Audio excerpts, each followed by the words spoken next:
adna ghurafin ahlil jannati. Adapun serendah-rendahnya kamarnya penghuni surga atau istananya penghuni surga, yang paling kecil, yang paling rendah itu isnani wasabuna kubatan, ada 72 kubah. Jadi ini semiskin-miskinnya di surga ya Pak. Itu kamarnya ada 72. Bayangin. Gimana yang sedengan ya.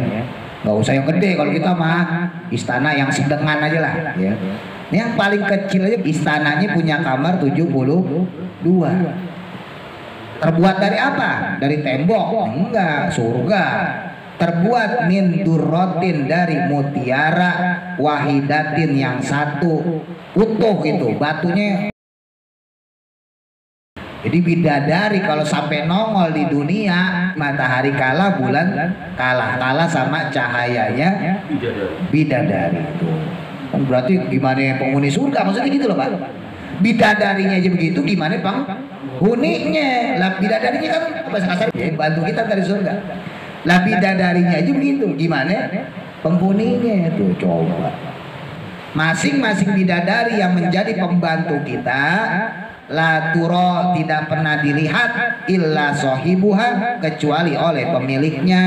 Tuh, nggak pernah ada yang lihat dia kecuali kita sebagai pemiliknya. Tuh.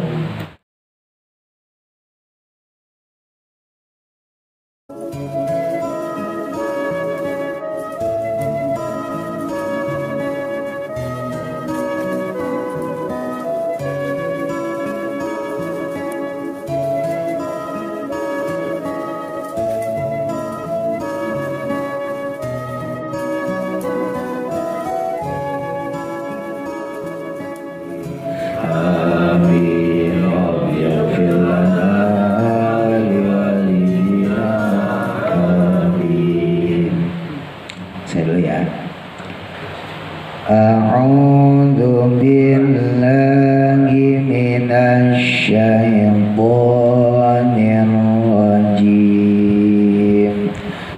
1 2 3. A'udzu billahi minasy syaithanir rajim. Salamun. Nah, itu tandanya qaf lam, sebetulnya lebih baik waqaf. Cuman karena pendek ya mayoritas orang salamun ditabrak, salamun qaulan. Nah, ketika ditabrak domatain ketemu qaf dibaca ikhfa. Ifanya abad condong ke ang. Salamun qaulam, masukin qaulamnya tanwin ketemu mim, idgham diguna. Mir rabbir rahim, dan mati ketemu ra, idgham bila guna.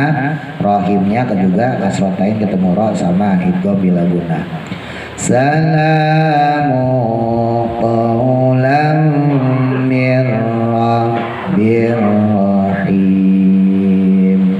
Baik, apa? 1 2 3. Salamu qaulam mir rabbir rahim.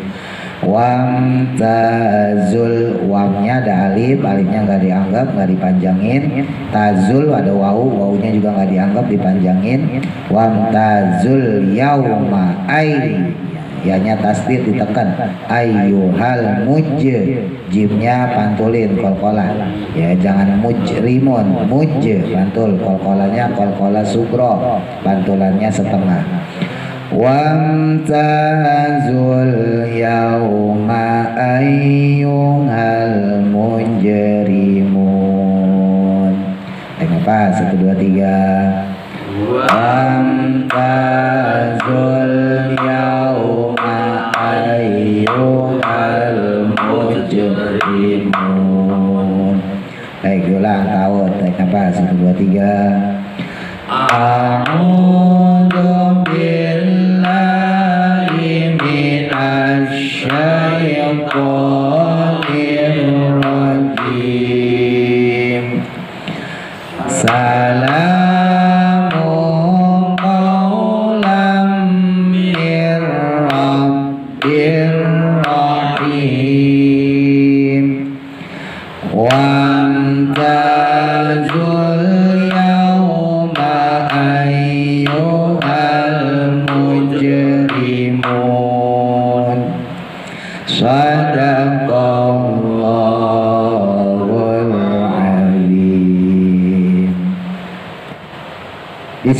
Bismillahirrahmanirrahim. Qala musannifu rahimahullahu ta'ala wa nafa'ana bihi wa bi barakati ulumihi fi daraini amin. Masih menjelaskan tentang keadaan penghuni surga. Ini babnya bukan bab horor ya. Babnya bab enak ini. Kemarin di antara cirinya penghuni surga yaitu diberikan fisik yang bagus. Ya, nggak ada penyakit, nggak ada kematian. Secara jasad atau jasmani tingginya penghuni surga itu rata-rata 60 ziro. Ya, 1 ziro kurang lebih 40 sampai 50 cm.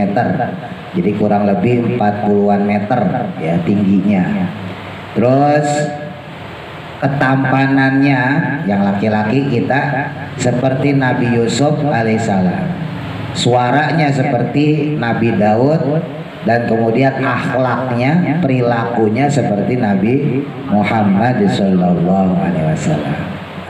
Waruya dan diriwayatkan an Abi Sa'id Al-Khudri dari sahabat Abu Sa'id Al-Khudri radhiyallahu anhu. Anahu sesungguhnya qala berkata beliau, qala bersabda Nabi Muhammad alaihi salatu wasalam, adna ghurafin ahlil jannati, adapun serendah-rendahnya kamarnya penghuni surga atau istananya penghuni surga, yang paling kecil, yang paling rendah itu isnani wasabuna kubatan, ada 72 kubah. Jadi ini semiskin-miskinnya di surga ya Pak. Itu kamarnya ada 72. Bayangin. Gimana yang sedengan ya. Gak usah yang gede, kalau kita mah istana yang sedengan aja lah ya. Ini yang paling kecil aja istananya punya kamar 72. Terbuat dari apa? Dari tembok? Enggak, surga. Terbuat min durrotin, dari mutiara, wahidatin yang satu. Terbuatnya dari batu mutiara yang satu. Utuh itu batunya, kalau bahasa kita marmer ya. Itu utuh. Jadi bukan tempelan begini, kan tempelan nih. Nah ini tempelan, kalau di surga enggak, utuh satu. Wa fi jawfi kulli kubbatin, dan dalam lorong-lorong setiap kubah tadi, setiap kamar tadi, kursiun, ada satu kursi atau singgasana ya, yang terbuat min yakutatin, dari yakut, hamroa yang berwarna merah. Singgasananya terbuat dari yakut berwarna merah. Singgasananya bukan kayak kursi bangku kita punya Pak, nggak kayak kita punya kursi biasa, kursi pengantin, bukan. Singgasana raja tahu nggak? Singgasana raja kan kayak tempat tidur panjang. Raja tuh zaman dulu singgasananya begitu, kayak kasur lah. Jadi panjang, jadi raja tuh nerima tamu kalau capek bisa tiduran. Ya kan? Nah, wa fi kulli kursiyin, dan pada setiap kursi atau singgasana ya, itu sab'una firasyan, ada 70 permadani tuh kan. Bingung kan? Jadi setiap kursinya, setiap singgasananya ada 70 permadani. Jadi kursi di sini bukan kursi kayak kita, kursi buat duduk, bukan.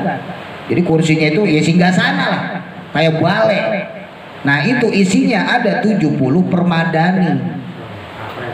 Padahal itu kursi berada di lorong-lorong kamar. Gimana kamarnya? Gimana lorongnya? Kursinya aja ada 70 permadani, ada 70 karpet. Yang terbuat min sundusin, dari sutra sundus, wastibarokin, dan juga sutra tibar, wadibajin, dan juga sutra dibaj. Ini nama-nama jenis sutra: sutra sundus, sutra tibar, sutra dibaj. Nah, zaman Nabi waktu itu nih sutra-sutra yang termasuk paling mahal. Wafi jawani bil firasyi, dan di sekeliling permadaninya itu saidun, ada bantal-bantal minal aqmisyati, yang terbuat dari kain-kain an-nafisati, yang bagus atau yang pilihan. ada bantal-bantal pilihannya. Wa ala kulli firashin, dan pada setiap permadani atau karpet tadi itu hauraun, ada bidadari. Tuh. Wa ala kulli haura'a, dan pada setiap bidadari itu sab'una halatan, punya 70 gaun. Jadi punya 70 kostum. Jadi satu bidadari punya 70 pakaian, gaun. Bayangin. Yaro, yang mana bisa dilihat, jasaduha, jasadnya, mintil kalhulali, dari gaun-gaun tersebut. Nah, jadi gaun itu bisa menampakkan lekuk badannya, ya. Wayuro, dan kemudian juga melihat mahuha, akan otaknya atau sumsumnya, fi jaufi azmiha, dari rongga tulang-tulangnya. Jadi ini mah bahasa kinayah ya, bahasa hiperbola berlebihan bahasanya gitu. Jadi saking mulusnya, saking putihnya itu bidadari, itu sumsumnya sampai kelihatan. Oh, nggak usah kebayang kan?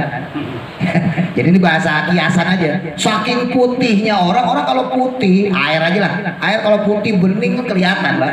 Kelihatan kopi. Iya. Jadi ini bahasa kiasan ya, bukan berarti sumsumnya benar kelihatan, bukan. Maksudnya saking putihnya itu bidadari, rongga badannya itu kelihatan. Nah, tapi gimana dengan istri kita? Nah, istri kita tetap lebih cakep, ya, tetap lebih cakep. Makanya bilangin sama bini-bini kita, ya, bilangin, jangan takut mah, tenang, mamah lebih cakep dari bidadari. Gitu. Tapi dengan syarat, ada syaratnya. Ya sholat, ya ngaji, taat sama suami, gitu. Kalau pengen masuk surga sama bapak, gitu ya, yang rajin sholatnya, ngajinya yang rajin, baca Quran yang rajin, zikirnya rajin, gitu. Supaya ntar di surga bapak sama mama, bukan sama bidadari. Gitu ya. Oh, bidadari udah nungguin bapak loh. Gitu. Bener, dan hadisnya sahih itu, Pak. Ini saya bukan ngaguin suami, bukan.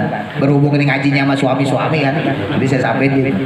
Itu kalau ada seorang suami, padahal suami itu soleh, suaminya soleh ya, suaminya baik, suaminya taat agama, kok diomelin sama istrinya, kok dimarahin sama istrinya, maka bidadari surga tuh nangis, Pak. Terus dia doa sama Allah, ya Allah, ini suami si Fulan ini, suami si perempuan ini, mudah-mudahan cepat meninggal ya Allah, biar kami saja yang merawat dia. Jadi bidadari surga itu nungguin laki-laki yang dia taat ibadah tapi dizolimin sama istrinya, dimarahin sama istrinya. Iya. Ayo mati sekarang nggak? Udah ditungguin loh. Jadi kalau ada orang laki-laki dia padahal soleh, dia bertanggung jawab, kok dimarahin sama istrinya, dimaki-maki sama istrinya, itu bidadari teriak, ya Allah, udah cepet angkat nyawa ini orang, biar buru-buru meninggal ketemu sama kita orang. Ya makanya tadi ya, suruh istri kita ya jadi perempuan yang baik-baik. Kalau masih mau sama bapak gitu ya, sama ayah, sama papa di surga mah, yaudah mama jadi orang yang baik, jadi perempuan yang soleha, nurut sama suami gitu. Tapi kalau nggak mau ya udah nggak apa-apa, orang papa juga nggak maksa kok. Papa di sana udah lebih bidadari. Sedikit ngancam. Iya, sedikit ngancam. Ya harus digituin. Anak kita juga begitu sama, anak kita kasih tahu. Nah, gitu ya. Kalau yang Jawa ya letong, gitu. Kalau yang Betawi ya jang, kalau yang Sunda enang. Kalau seandainya ntar bapak masuk surga, terus kamu masuk neraka, nanti kita nggak ketemu. Gitu. Supaya kamu bisa masuk surga juga sama bapak, sama ibu, sama papa, sama mama, kamu sholatnya yang rajin, ngajinya yang rajin, gitu. Itu juga harus ngasih motivasi sama anak kita. Jangan kita doang, ya. Anak kita kasih motivasi juga. Ya, harapannya bukan cuma di dunia kita satu keluarga, di surga pun kita nanti satu keluarga. Ya masing-masing soalnya nolongin diri sendiri, Pak. Ya. Ya walaupun nanti ada beberapa hal yang menjadi pertolongan ya, masuk Kanjeng Nabi sebagai syafaat besar. Tapi kan pertama kali kita harus bawa diri kita dulu. Ya, jadi maksudnya kita harus pede dengan amal kita dulu. Adapun nanti ditolong sama Quran, ditolong sama ulama, ditolong sama Kanjeng Nabi, itu kan ibaratnya planning B, planning kedua. Planning pertamanya mau usahain kita masuk surga dulu. Walaupun tetap dibantuin, nggak mungkin nggak bisa kita masuk surga langsung, nggak bisa. Tetap dibantuin sama Quran, tetap dibantuin sama ulama, tetap dibantuin sama macam-macam ibadah-ibadah kita, tetap dibantuin itu. Dan yang paling besar yaitu syafaatul uzma, ya syafaatnya Nabi Muhammad SAW. Cuman tetap kita harus punya pegangan, maksudnya gitu, punya sesuatu yang bisa jadi jaminan lah gitu di hadapan Allah bahwa kita pantas untuk masuk surga. Jadi Nabi juga nggak repot, ya Allah pantasin masuk surga umat saya nih, gitu. Nah, nggak pakai berdebat, oh ya cocok, ya lu masuk gitu. Kalau pakai berdebat kan repot, gimana nih orang ngajinya kagak, sholat bolong-bolong, akhirnya jadi berdebat. Gitu. Itu yang pembahasan sebelumnya tuh ya. Nah balik lagi. Jadi ini salah satu keistimewaan penduduk surga, dikasih bidadari. Putihnya minta ampun. Nah ini sifatnya bidadari ya. Launa zorot, yang mana jika menampakkan wahidatun, satu mintil kalhuri dari bidadari tersebut ya. Andai kata satu saja bidadari surga tadi menampakkan dirinya ilat dunia kepada dunia, muncul gitu Pak, maka lamaha niscaya akan menghapus nurasyamsi, akan cahayanya matahari, wal qamari dan bulan, min nuri jamaliha, karena saking bagusnya cahaya keindahannya tuh. Jadi bidadari kalau sampai nongol di dunia, matahari kalah, bulan kalah sama cahayanya bidadari itu. Berarti gimana penghuni surga, maksudnya gitu loh Pak. Bidadarinya aja begitu, gimana penghuninya? Lah bidadarinya kan bahasa kasar babu, ya bantu kita dari surga. Lah bidadarinya aja begitu, gimana penghuninya itu, coba.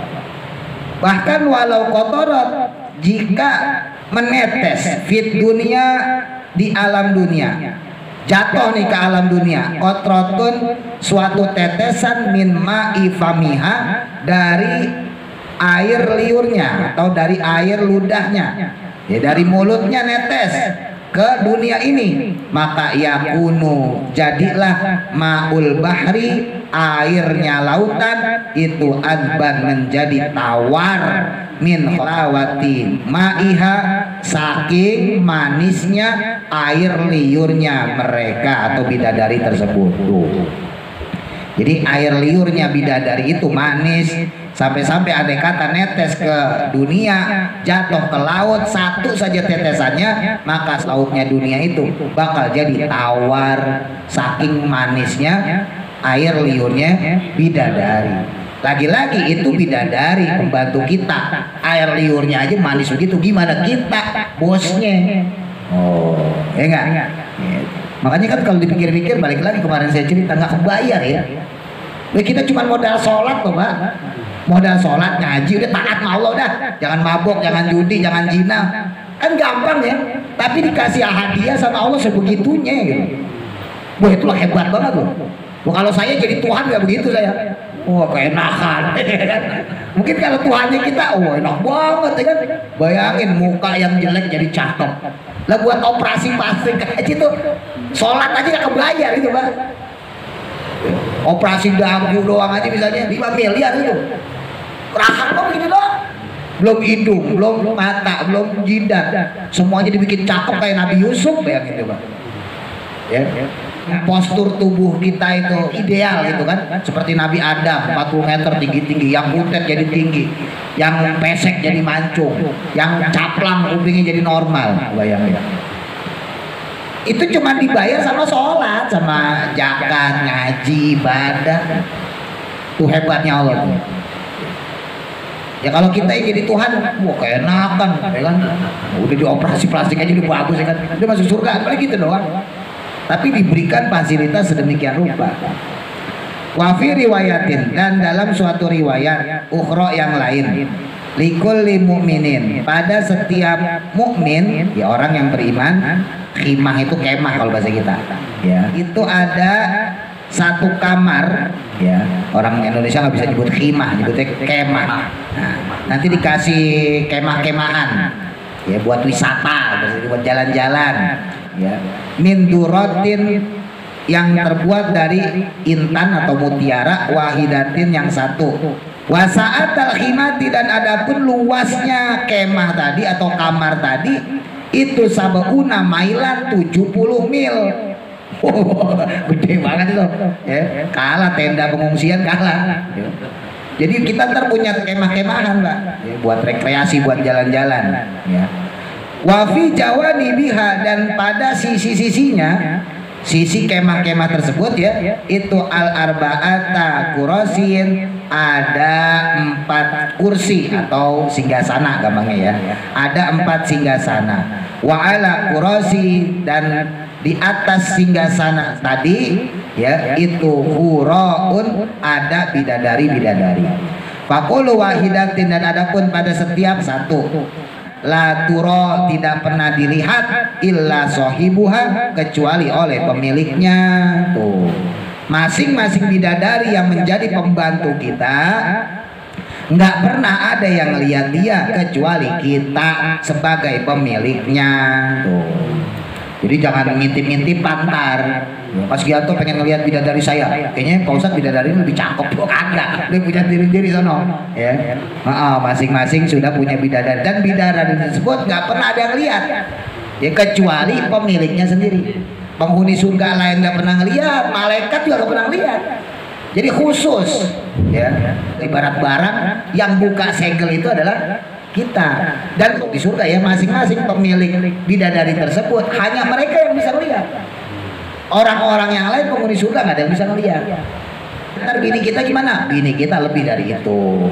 Kalau masuk surga, masuk neraka ya jelek, tetap aja bini kita. Wafil jannati, dan di dalam surga itu arba'atu anharin, ada 4 sungai.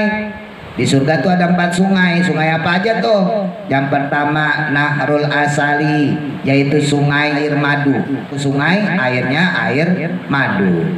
Wa Nahrul Labani, dan sungai susu. Yang kedua sungai yang airnya susu. Wa Nahrul Khomri, dan yang ketiga sungai Khomer, sungai yang airnya arak ya, tapi nggak bikin mabok. Bedanya di situ. Kalau di surga khomernya, mirasnya nggak bikin mabok. Kalau di dunia bikin mabok. Makanya kalau mau minum miras tar aja di sono biar tahu. Ya di sini nggak usah. Nah, bikin doyong. Terus yang keempat wa Nahrul Ma'i, dan sungai air tawar. Ya, yang keempat adalah sungai air tawar. Ya itu nama. Kalau ini kan jenisnya. Banyak mata air surga itu namanya. Kalau ini jenis airnya. Kalau jenis airnya itu ada sungai madu, sungai susu, terus sungai arak atau sungai khomer, terus yang keempat sungai dengan air tawar. Waqala ba'duhum, waqala, dan berkata ba'duhum sebagian mereka para ulama, fil jannati, di dalam surga itu nahrun, hanya ada sungai, wahidun, yang satu. Nah ini kalau menurut sebagian ulama lainnya, maksudnya itu di surga cuman ada satu. Lakin tetapinya yujadu, bisa didapatkan atau dirasakan fi syurbatin, dalam satu minumannya, mi'atu to'min, dengan 100 macam rasa. Jadi kalau menurut sebagian ulama tadi ada 4 jenis macam minuman ya di dalam surga. Menurut sebagian ulama lain enggak, di surga cuma satu minumannya, cuman air tersebut kalau diminum punya 100 rasa. Jadi kayak nano-nano, asam, asin, manis, macam-macam tuh.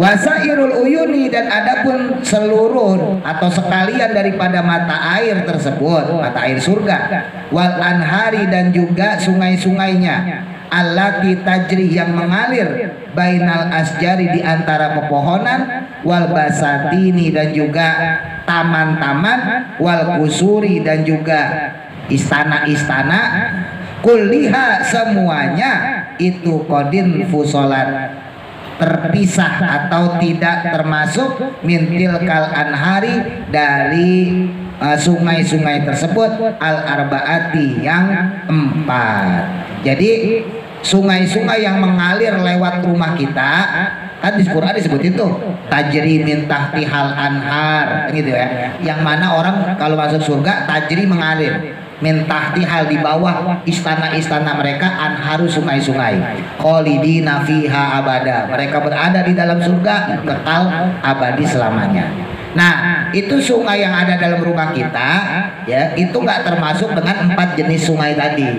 Maksudnya selain 4 sungai tadi, itu ada juga sungai-sungai pribadi. Ya, kita punya istana di surga itu, ada juga sungai-sungai atau mata air pribadi. Terlepas dari 4 jenis sungai tadi. Gitu. Nah, ini pertanyaannya Pak Haji Ilarno nih. Wa amma nahrul Zanjabili, adapun sungai Zanjabil, wasal sabili dan sungai Salsabil. Kalau di Quran memang tulisannya Zanjabila, Salsabila gitu ya, karena di fathatain maka menjadi matiwat Salsabila. Nah, nama aslinya Zanjabil dan Salsabil. Wa Rohiqi dan sungai Rohiq. Nah, ada tuh di surah Al-Waqiah ya, Rohiqim Makhtum. Faghairu hadhil madhkurati, itu juga bukan termasuk dari apa-apa yang disebutkan tadi gitu. Jadi sungai Zanjabil, sungai Salsabil, sungai Rohiq dan sungai-sungai lain yang disebutin dalam Quran itu nggak termasuk dengan 4 jenis sungai yang telah disebutin.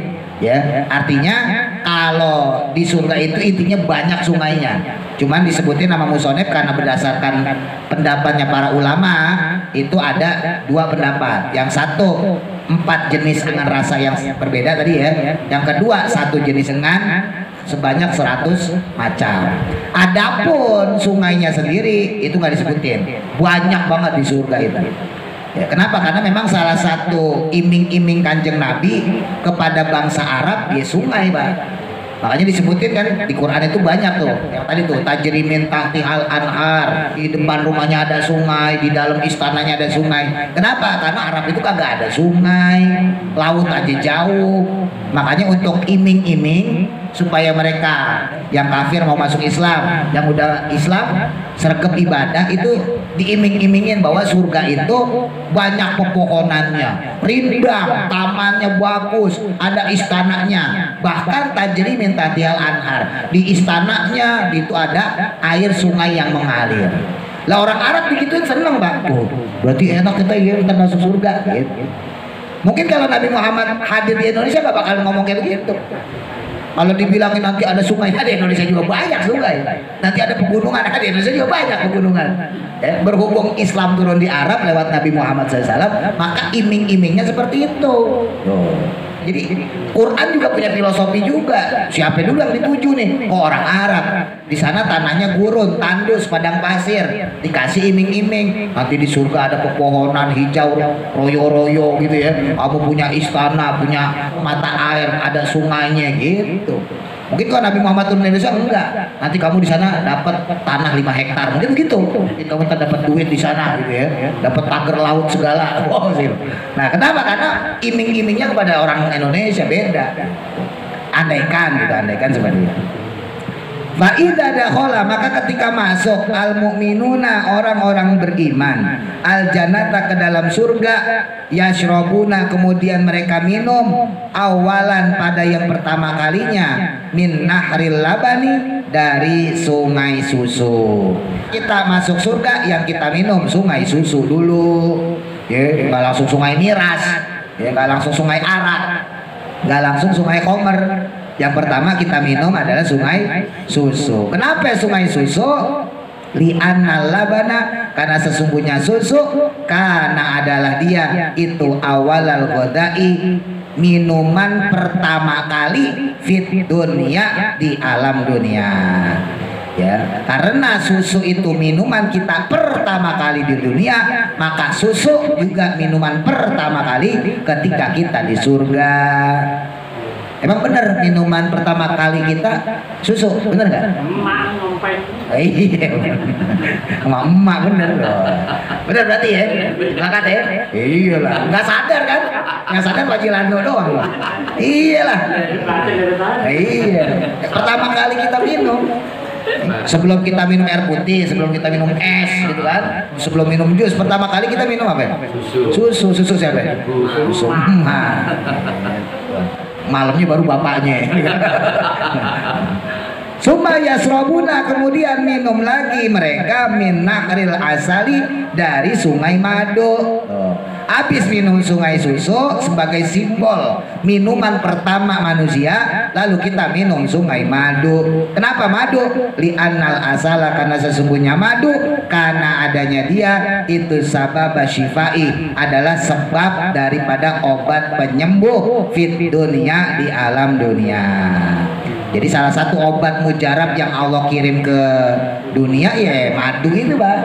Ya makanya usahain ya, kalau bisa nih sih pesen aja, bisa banget terserah ya. Tapi kalau bisa Bapak punya madu. Tidak teman istri punya madu. Lu madunya madu perempuan Pak Haji. Madunya madu beneran, madu minuman, jangan madu bohongan. Ya, kalau madu bohongan bahaya, kan kok kabur-kaburan mulu. Ya, jadi madu itu bukan cuman obat tapi juga sekaligus sunnah. Ya usahain kalau bisa punya madu. Ya beli aja yang kecil, kalau emang takut habis setiap hari minum, minimal seminggu sekali buat ngambil sunnahnya, karena salah satu obat yang manjur itu ya madu. Ya, kalau saya pribadi tuh kalau mau tidur atau bangun tidur kadang suka lupa ya, sesendok. Ya mampunya belinya cuma sebotol biar awet, maksudnya. Yang botolan kan banyak tuh, kayak madu Pramuka, madu Nusantara tuh botolan, cuma emang harganya lebih mahal. Nah itu kalau kita minum ya bukan cuma sekedar kesehatan, dapat juga sunnahnya. Nah di antara obat yang bisa menyembuhkan itu kan madu, makanya nanti di surga itu setelah kita minum susu, yang kedua kita minum madu, ya. Terus kemudian summa yashrabuna, kemudian minum lagi mereka min nahril ma'i, dari sungai air tawar.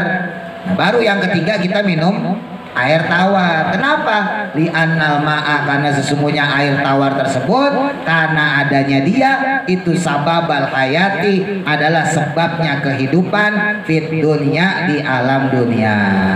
Sebab air itu adalah sumber kehidupan manusia. Bapak gak makan seminggu, Pak, bisa, asal tetap minum. Ya, ada tuh peneliti Amerika itu, orang itu bisa bertahan tanpa makan selama 90 hari.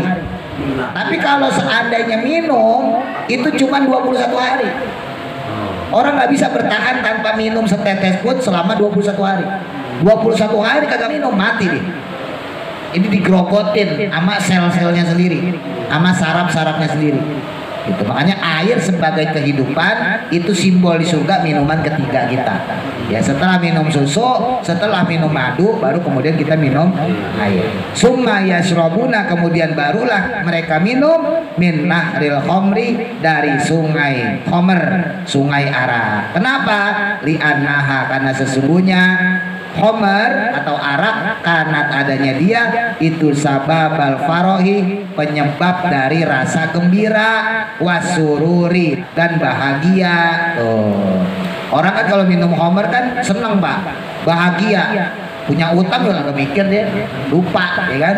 Nah, li'anna jannata, karena sesungguhnya surga itu darul farohi, adalah tempatnya kegembiraan, wasururi, dan juga kebahagiaan, wal baqoi, dan kemudian juga tempat kekekalan.